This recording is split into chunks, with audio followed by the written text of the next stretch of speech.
ये है क्लास 12 की साइकोलॉजी का चैप्टर 5 थेरेप्यूटिक अप्रोच। इसमें है साइकोथेरेपी। साइकोथेरेपी में एक टाइप है humanistic existential therapy. Humanistic existential जो थेरेपी है वो है किसके बारे में, अबाउट साइकोलॉजिकल डिस्ट्रेस जो कि हो रही है किसकी वजह से, arise from feeling of loneliness, मतलब अकेलापन, या एलियनेशन मतलब सबसे दूर हो गए हो, and an inability to find meaning and genuine fulfilment of life.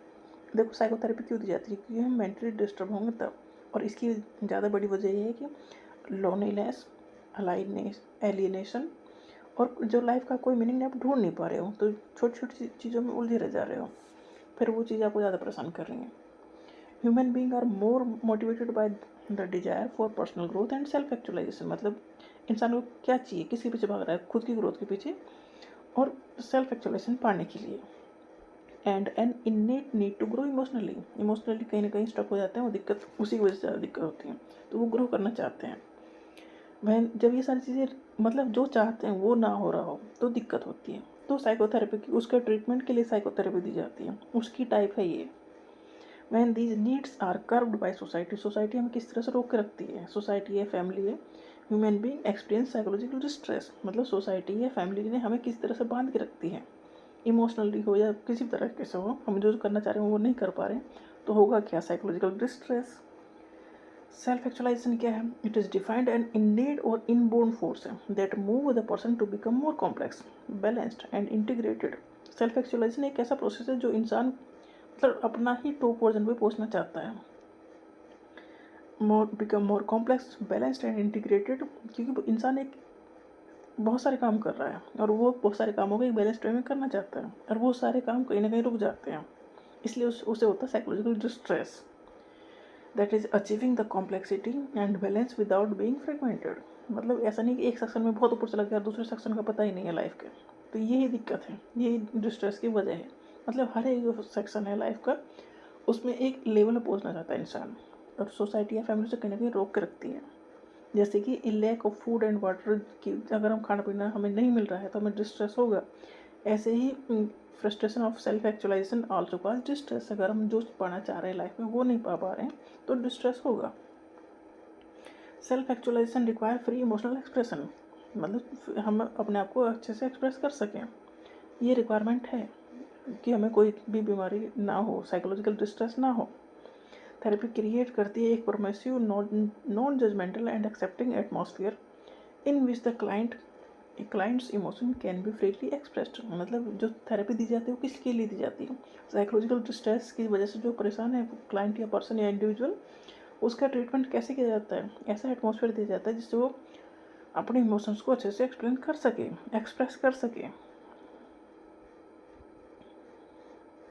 The therapist is a facilitator and guide, and it is the responsibility of the client to control his or own behavior। देखो जो therapist है उसका काम है atmosphere देना ऐसा जिससे कि वो अपने आप इमोशंस को, थॉट को एक्सप्रेस कर सके, और बिहेवियर संभालने का काम तो फिर क्लाइंट या पेशेंट ही करेगा, मतलब थेरेपिस्ट और पेशेंट दोनों मिलकर काम करेंगे तभी ट्रीटमेंट होगा।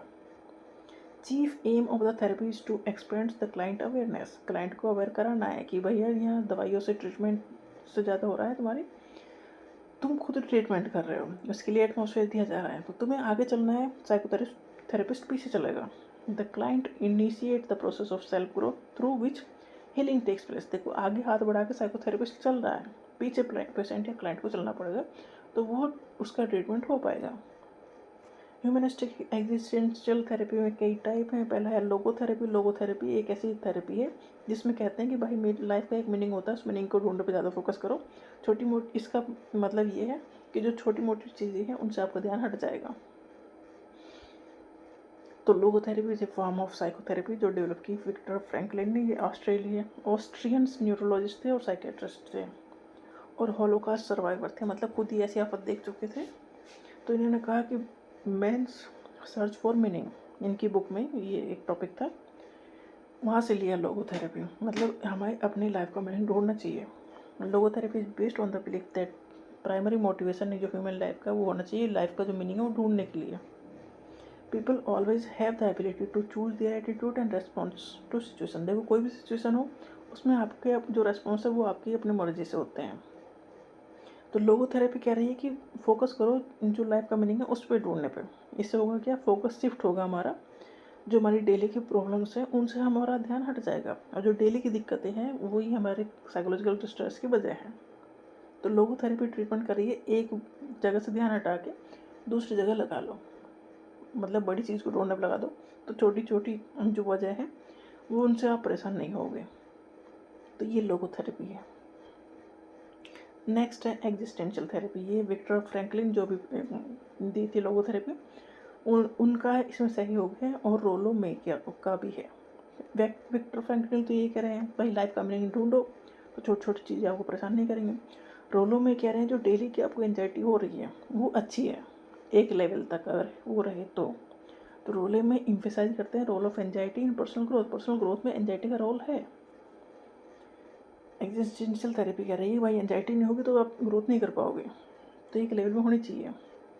It emphasise personal responsibility, freedom and the search for meaning in life. Individual have the freedom to make choice and are responsible for their consequence of their actions. Life में जो भी दिक्कतें होंगी, जो भी सिचुएशन आएंगी, उसके अकॉर्डिंग आपको फैसले लेने होंगे, और जो फैसले होंगे उनका रिजल्ट जो भी होगा वो आपको फिर एक्सेप्ट करना होगा। अगर आपको फ्रीडम दी गई है तो आपकी जिम्मेदारी कि आप सही उसे अच्छे से यूज़ करो और लाइफ को एक मीनिंग दो। मतलब एंजाइटी है, सिचुएशन है तो आपको उसमें एक डिसीजन लेना पड़ेगा, और जो डिसीजन आप लोगे उसके कॉन्सिक्वेंस झेलने के लिए तैयार रहो भाई। एंजाइटी तो नेचुरल है and can lead to personal growth if embraced. Anxiety एक लेवल में रहे तो आपको ग्रोथ दे के रहेगी। ये कह रही है एग्जिस्टेंशियल थेरेपी की थ्योरी ये है कि भाई एंजाइटी होनी जरूरी है पर्सनल ग्रोथ के लिए। जेसाल्ट थेरेपी कह रही है भाई प्रेजेंट में फोकस करो, ना तो पास्ट में रहो ना फ्यूचर में घूमो। ये दी है फ्रेडरिक पर्ल ने with his wife Laura Perl. The goal of Gestalt therapy is to increase an individual's self awareness and self acceptance. देखो हम परेशान पास्ट की वजह से हैं या फ्यूचर की वजह से हैं, पास्ट को एक्सेप्ट कर लो और जो सिचुएशन है उससे अवेयर हो जाओ और प्रेजेंट में फोकस करो। गेसाल्ट थेरेपी एक humanistic experiential form of psychotherapy है जो फोकस करती है प्रेजेंट मोमेंट पर, प्रेजेंट मोमेंट की अवेयरनेस पर, पर्सनल रेस्पॉन्सिबिलिटी, जो प्रेजेंट में आपकी सिचुएशन है उस पर फोकस करो, जो आज रेस्पॉन्सिबिलिटी है उन पर फोकस करो, और जो आपके थॉट हैं, इमोशंस एंड बिहेवियर है वो एक अलाइनमेंट में रहने चाहिए, अलग अलग नहीं होना चाहिए, तो आप अच्छे से दे सकते हो।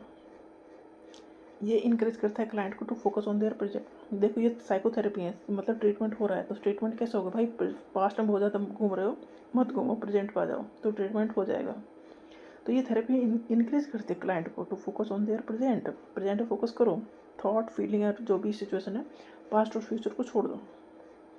Emphasise that individuals are responsible for their own choice, behaviour and emotions. देखो इंसान में बहुत ताकत है, साइकोथेरेपी के अकॉर्डिंग जो इंडिविजुअल है या पर्सन है उसमें बहुत ताकत है, बट दिक्कत ये है कि वो जिम्मेदारी नहीं लेता, ये पास्ट में कुछ ज़्यादा घूमता है या फ्यूचर में ज़्यादा घूमता है, प्रेजेंट की जिम्मेदारी नहीं लेता।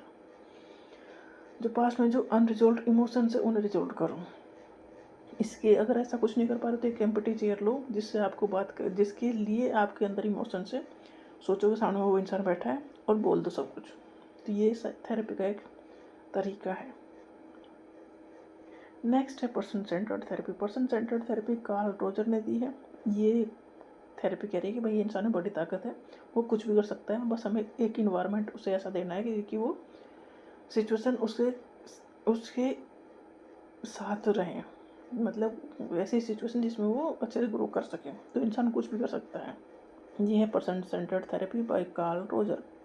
It is a humanistic approach to therapy that emphasise an individual's potential for personal growth and self actualisation. Individual में बहुत पावर है कि वो ग्रोथ कर सके।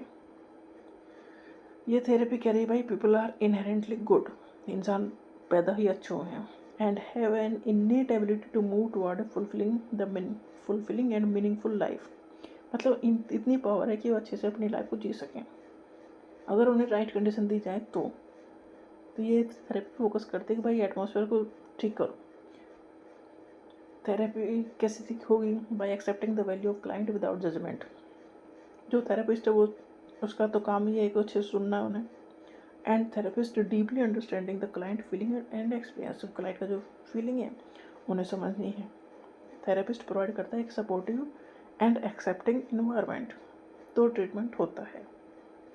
पर्सन सेंटर्ड थेरेपी किसके लिए इंपॉर्टेंट है? जो से लो सेल्फ स्टीम से ग्रसित है, डिप्रेशन है, एंजाइटी है या रिलेशनशिप इशू है, उन सब पे ये काम करती है।